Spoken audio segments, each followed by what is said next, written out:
உலக வரலாறு குறித்து வைக்கப்பட தொடங்கிய காலத்திலிருந்து எத்தனையோ மன்னர்களையும் வீர அரசர்களையும் சந்தித்திருக்கிறது சரித்திரம். பெரும்பாலான மன்னர்கள் பிற தேசங்களை கைப்பற்றியதால் வரலாற்றை வசமாக்கினர். வேறு சிலர் கொடுங்கோலாட்சி நடத்தி வரலாற்றில் இடம் பிடித்தனர். இன்னும் சிலர் அரச வம்சத்தில் பிறந்தோம் என்ற ஒரு தகுதியை மட்டும் வைத்துக்கொண்டு அரசாண்டு முடித்தனர். இப்படி எல்லா மன்னர்களையும் அவர்கள் மனுக்குலத்துக்கு ஆற்றிய சேவைகள் மற்றும் வரலாற்றில் ஏற்படுத்திய தாக்கம் ஆகியவற்றை அளவுகோலாக கொண்டு வரிசைப்படுத்தினால் ஒருவர் முதல் நிலையை பிடிக்கக்கூடும். உலக வரலாற்றில் ஆயிரம் மன்னர்கள் தங்களை தாங்களே மாட்சிமை பொருந்திய என்றும் கம்பீரம் நிறைந்த என்றும் மன்னன் என்றும் அழைத்து கொண்டனர். அவர்கள் அனைவருமே ஒரு குறிப்பிட்ட காலத்தில் மின்னி மறைந்தனர். ஆனால் ஒருவர் மட்டும் வரலாறு நிலைக்கும் வரை மின்னுவார் என்று கூறுகிறார் H.G. வெல்ஸ். ஓர் ஆங்கில வரலாற்றறிஞர் போற்றிய அந்த இந்திய மன்னனின் பெயர் அசோகர். இந்திய வரலாற்றில் மிகப்பெரிய சாம்ராஜ்யங்கள் தோன்றி மறைந்திருக்கின்றன. அவற்றுள் முதலாவது மௌரிய சாம்ராஜ்யம். சந்திரகுப்த மௌரியர் என்ற மன்னன் தான் அந்த வம்சத்தை தொடங்கி வைத்தார். அவரது காலம் கிமு 324 முதல் கிமு 300 வரை 24 ஆண்டுகள் நீடித்தது. அந்த காலகட்டத்திலிருந்துதான் இந்தியாவின் வரலாறு தெளிவாகிறது. கிமு 327 மாவீரன் அலெக்சாண்டர் இந்தியா மீது படையெடுத்து வடமேற்கு பகுதியை கைப்பற்றினார். மகத நாடு என்ற அந்த பகுதியைத்தான் பின்னர் சந்திரகுப்த மௌரியர் ஆண்டார். சந்திரகுப்த மௌரியருக்கு பிறகு அவரது மகன் பிந்துசாரர் அரியணை ஏறி 27 ஆண்டுகள் ஆட்சி புரிந்தார். அந்த பிந்துசாரருக்கு மகனாக பிறந்து மௌரிய வம்சத்துக்கும் ஒட்டுமொத்த இந்தியாவுக்கும் பெரும் புகழை கொண்டு சேர்த்தவர்தான் அசோகர். தந்தை பிந்துசாரர் ஆட்சியில் இருந்த போது தட்சசீலம், உஜ்ஜயினி என்ற பகுதிகளுக்கு ஆளுநராக நியமிக்கப்பட்டார் அசோகர். மகாதேவி என்பவரை மணந்து கொண்டு மகேந்திரர், சங்கமித்திரை என்ற பிள்ளைகளை பெற்றார் அவர். பிந்துசாரரின் மரணத்துக்கு பிறகு கிமு 273 அரியணை ஏறினார் அசோகர். அவர் ஆட்சிக்கு வந்து 4 ஆண்டுகள் கழித்துத்தான் முடிசூட்டு விழா நடந்தது. பிந்துசாரருக்கு அசோகர் உட்பட மொத்தம் 100 குழந்தைகள் பிறந்தன என்றும் மற்ற 99 சகோதர சகோதரிகளை கொன்றுவிட்டுத்தான் அசோகர் ஆட்சிக்கு வந்தார் என்றும் ஒரு கதை கூறப்படுகிறது. ஆனால் அதற்கு ஆதாரம் இல்லை. மண்ணாசை இல்லாத மன்னர்கள் வரலாற்றில் வெகு சிலரே. அசோகர் கூட பதவி ஏற்றதும் பெரும்பாலான மன்னர்களைப் போலவே தனது சாம்ராஜ்யத்தை விரிவுபடுத்த வேண்டும் என்று விரும்பினார். பதவியேற்று 9 ஆண்டுகள் கழித்து அண்டை நாடான கலிங்கத்தின் மீது படையெடுத்து பெரும் வெற்றி பெற்றார். அந்த அவரது முதல் போர்தான் அவரது தலையெழுத்தையும் இந்தியாவின் தலைவிதியையும் மாற்றியமைத்தது. கலிங்கத்து போரில் 150,000 வீரர்கள் சிறைப்பிடிக்கப்பட்டனர். 100,000 வீரர்கள் கொல்லப்பட்டனர். அந்த உண்மை அசோகரின் கல்வெட்டுகளில் குறிக்கப்பட்டிருக்கிறது. போரில் வெற்றி கனியை பறித்த எந்த மன்னனும் புலகாங்கிதம் அடைவதும் கொண்டாடுவதும் உடனே அடுத்த படையெடுப்பை பற்றி சிந்திப்பதும் தான் இயல்பு. ஆனால் அசோகர் வேறுபட்டு நின்றார்.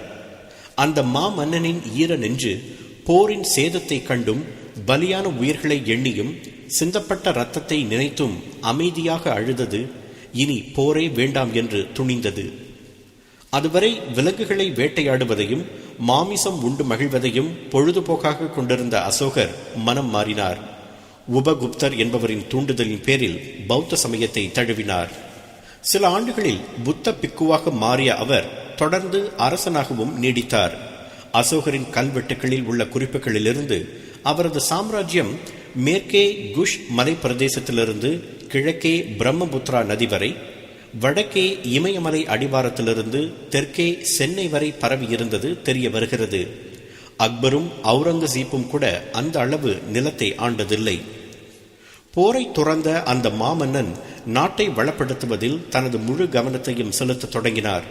எல்லா அதிகாரமும் தன் கையில் இருந்தாலும் அதனை தவறாக பயன்படுத்தாமல் பார்போற்றும் நல்லாட்சியை வழங்கினார் அசோகர். தனது பரந்து விரிந்த நிலப்பரப்பை 5 மாநிலங்களாக பிரித்து அவற்றுக்கு தட்சசீலம், உஜ்ஜயினி, ஸ்வர்ணகிரி, தோசாலி, பாடலிபுத்திரம் என்ற நகரங்களை தலைநகரங்களாக்கினார். மக்கள் நலனுக்காக அதிகம் செய்தார். நீதித்துறை கடுமையாக இருந்தது. ஆனாலும் அவரது இலக்கிய மனம் தண்டனைகளின் கடுமையை குறைத்தது. எல்லா இடங்களிலும் தர்ம மகா மாத்திரர்கள் என்ற அதிகாரிகளை நியமித்தார் அசோகர். நாடு முழுவதும் அறக்கோட்பாடுகளை பரப்புவது அவர்களின் பணி. அசோகரின் கட்டளையின் பேரில் நாடு முழுவதும் சாலைகள் அமைக்கப்பட்டன. சாலையோரங்களில் பழமரங்கள் நடப்பட்டன. பல்வேறு பகுதிகளில் ஏழைகளுக்காக அன்ன சத்திரங்களும் மருத்துவ வசதிகளும் ஏற்படுத்தப்பட்டன. விலங்குகளுக்கும் கால்நடைகளுக்கும் கூட மருத்துவ சாலை அமைத்தார் அசோகர். கலைகளின் புரவலராகவும் விளங்கிய அசோகர் கட்டடக்கலையில் மிகுந்த ஆர்வம் காட்டினார். தலைநகர் பாடலிபுத்திரத்தை எழில் கொஞ்சும் நகரமாக மாற்றினார். அவரது காலத்தில் 84,000 ஸ்தூபங்கள் கட்டப்பட்டன.